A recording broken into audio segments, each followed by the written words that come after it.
अस्सलामुअलैकुम दोस्तों, कीअं आहियो? उमेद आहे सभु ठीकु हूंदा। दोस्तों अॼो की इन वीडियोज़ में असां ॻाल्हि ॿोल कंदासीं Sindhi drama soap serial Sindh जाई ड्रामे जे टॉपिक ते। अॼो की इन वीडियोज़ में असां ॻाल्हि ॿोल कंदासीं त सिंधी ड्रामा सीरियल सिंध जाई जी केतिरी रिकॉर्डिंग थी चुकी आहे ऐं उन ड्रामे खे कॾहिं रिलीज़ कयो वेंदो। जी हाँ दोस्तों, अॼो की हिन वीडियोज़ में असां तव्हांखे इन ख़बर खां आगाह करण वारा आहियूं।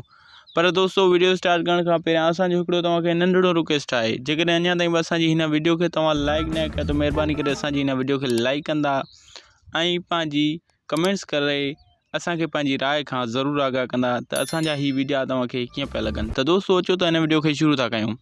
दोस्तों जीअं त असां तव्हांखे ॿुधाईंदा हलूं त जीअं त हीउ जेको ड्रामो आहे सिंध जाई, हिन जो डायरेक्टर्स आहे सैयद ख़ालिद शाह, जेको नौशोरो फेरोज़ सां ताल्लुक़ु रखे थो ऐं सैयद ख़ालिद शाह जेको पंहिंजी डायरेक्शन मुताबिक़ पहिरियों ड्रामो तयारु कयो हुयो। उन ड्रामे जो नालो हुयो ड्रामा सीरियल मीरास, जेको कुझु ॾींहं अॻु सिंध टीवी ते तमामु मक़बूल थी वियो हुयो। ऐं हाणे हीउ जेको सैयद ख़ालिद शाह ड्रामो तयारु करे रहियो आहे, इन ड्रामे जो नालो आहे सिंध जाई। तमामु बहितरीनु ड्रामो आहे ऐं मुख़्तलिफ़ जायुनि ते इन ड्रामे जी रिकॉर्डिंग कई पई वञे।